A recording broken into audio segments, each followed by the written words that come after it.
What's up mga kabab? So, mapakita ko sa inyo yung beach. Babackflip ako at gagawin ako sa likod. Totoo ba to?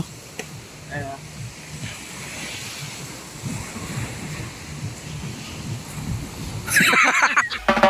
Kaya namin.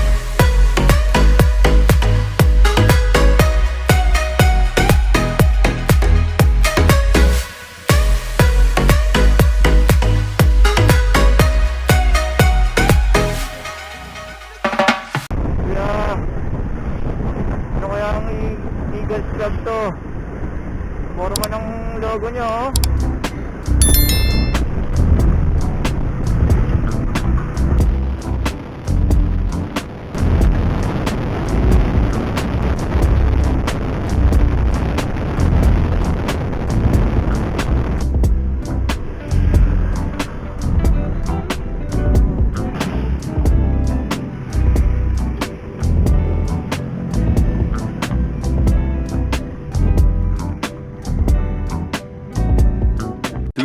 Hours later.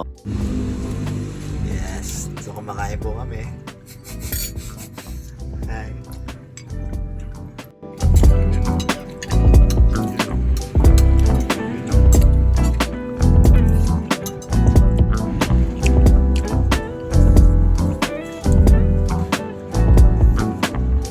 Halo. Okay guys, so, dito kami ngayon. Kumakain kami na halo-halo. Baka naman may asukal na. Bawal sa'yo yan, diabetic ka eh. Bro Terence yun. Si Bro Terence pala. Shoutout kay Bro Terence ka mo. Shoutout Bro Terence. Si Boy 7 Coke a day.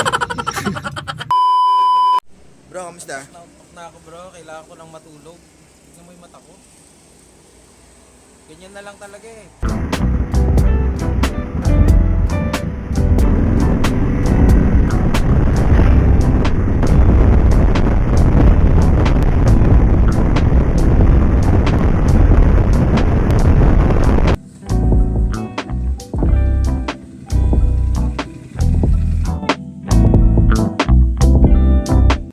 Kaya, kamusta mo sabi mo kuya?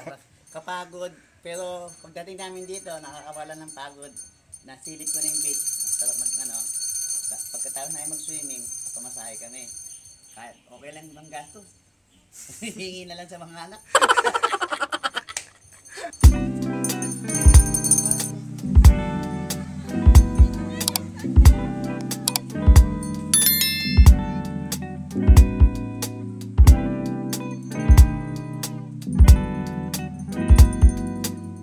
Ano po nga po nangyari?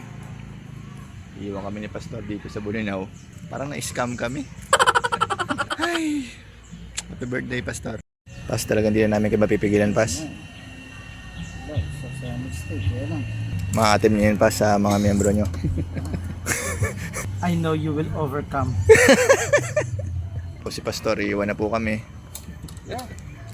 Ingat Pastor. Pas, ingat po kayo, ah. Hindi sa asawa nyo, ayaw nyo nang umuwi. Hindi. Patay. Wanang ko na sila, nagpapamasahe sila. Ako. So, yun na nga po. Tuluyan na po kami iniwan ni Pastor dyan.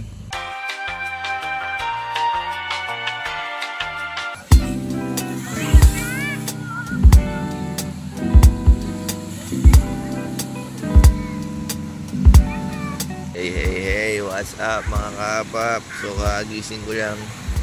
Nandito kami sa harap ng beach.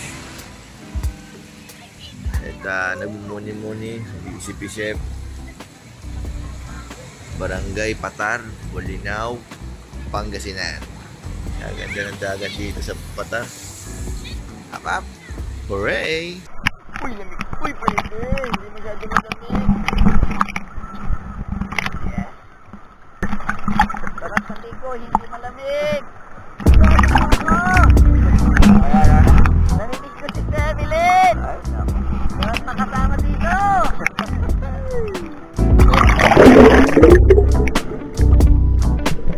Ayun. Battery.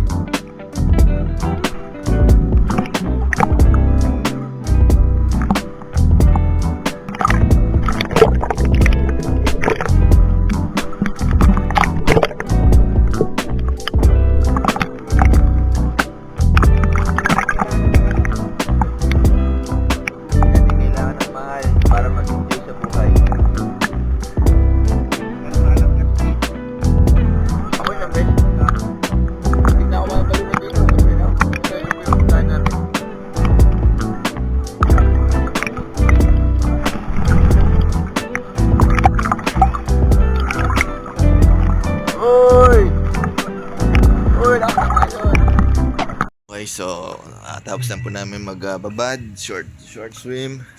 Ito ngayon ang problema namin, hanap kami ng pagkain. Wala na tayong problema sa pagkain. Kanin na lang ang problema. At meron ako dyan, inihaw na liempo at saka sisig. Kasi Saan ang galing yan? doon, iuwi na sila doon, hindi akong tubig. Uwi na kayo? Dami yung ulam. Yan na lang, Brad. Sige ko lang. Scavenger. Ba't di ka pa nangingi ng kanin? Atin eh, nagpapak lang sila. Ay, nice. Kuya, bilib ako sa'yo. Galing mo. Okay, may pagkain na po kami. Sa mga mahal namin sa buhay. May pagkain na kami. Ayun na, si Kuya Puti. Meron po kayo sahin, pwede pong bumili dyan. Sige, magkano pong order? 25, bagong sahin. Sige, bigyan niyo po ko 3. May ulan na po kayo eh. Kanin na lang po. Ayan. Saan galing yan? Doon. Galing sa kapitbahay. Happy bye. What's up mga kaapap? So ito nga po, dito kami sa Tar, Bolinao, Pangasinan. Okay, gabi na, dilim na at patulog na kami ng dagat. Kaso medyo madilim na, nakakatakot na mag-swimming. Good night, see you tomorrow. God bless sa inyo. Apap, hooray! The next day.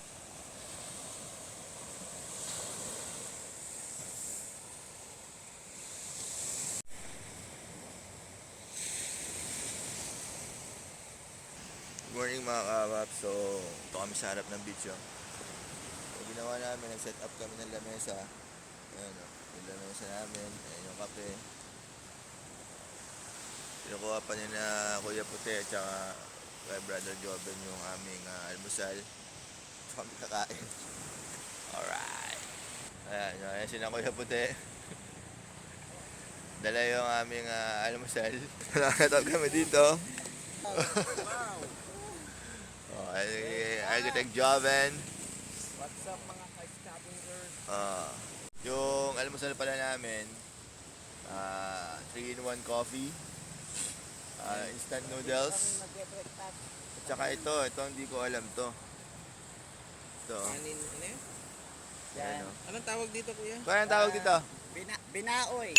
Ha? Binaoy daw, sabi niya. Kakanin sa kawayan. Ang tawag? Ang tawag dito? Binungoy po, sir. Binungoy. Apo. Ano po yan? Masarap, matamis yan? Hindi, sir. Para lang po siyang suman sa dahon ng nyug po. Yan, suman sa kawayan. Malagkit po siya na may gata at saka konting asin po. Ito ano po ito?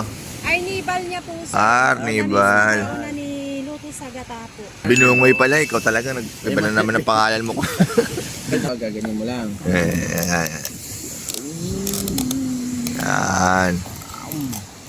Tapos, Siguro, kutsarahin mo ng ganyan. alam mo nga, Lagyan mo ng chicharon. Na. Ako. Hindi ko tayo nagpipre. Abilo na. hindi kayo nagpe-pray. Subo kayo na subo. Hindi pa kami sumubo ha. Ang bihira kayo, pray kayo ng pray. Dinemo ko Pray. Ito yung pagkain namin, no? So, meron siyang kutsara, parang sagwa na maliit. Kuya Puti, ang galing pala sa pagkain, ah. Hindi ba tayo ng ano, ah? Hindi ba tayo ng generic skills, ah? tayo nagkamaling... Nahuhuli man siya sa drive, pero di siya nahuli sa pagkain. Yun ang panalo doon. Dapat talaga hindi mo iwawala si Kuya Puti. Kailangan di siya mawala. Kailangan natin siya. Hindi kayo magugutom. Na, Udas, ang sarap. matamis. Ano ulit pangalan? Binuoy. Binuoy, kawayan, may kawayan na ganito. Ang tamis na Parang siyang matamis na nilalagay. Parang siyang kalaman na nasa loob. Masarap. Magkano ito, kuya? 300. 300. Nilibre kami ni Kuya Puti. Ang saka noodle, 300. 300. May utang sa akin mga ito. Tuwa. Yung, Ayan namin sabihin ng binuoy. basta sabi nila Tagalog, kakanin sa kawayan. Sarap eh. Yung una kasi gumawa nito, ang history niyan, ang unang gumawa nito, pangalan niya Bino. Bino. Tapos, Tinawag niya, Oy, Bino! Oy, Bino! Anong ginagawa mo? Nagluluto po ako ng kakanin. Anong pangalan? Doon nagsimula na Binooy. Binooy. The history. Minsan sa buhay, yung nasusuran, yung still. kahit anong simple ng bagay, sa buhay, kahit anong simple ng bagay. Pero kapag pinineportan mo, nagiging masarap, nagiging masaya. Wala. Ano? Bitanggol. Iba-iba na yung pangalan. Matagal, nag-iiba pangalan eh. Ba't tumatagal, nag-iba po yung pangalan niya. So, kapag natapon po yung sauce nyo, importante nasa sa lamesa. Hindi, kahit nasa lupa yan. Masarap, kahit nasa lupa. Ay, nasa lupa. Subukan natin mamaya sa buhangin. Isa po kami kumain. Kape-kape rin kami rito.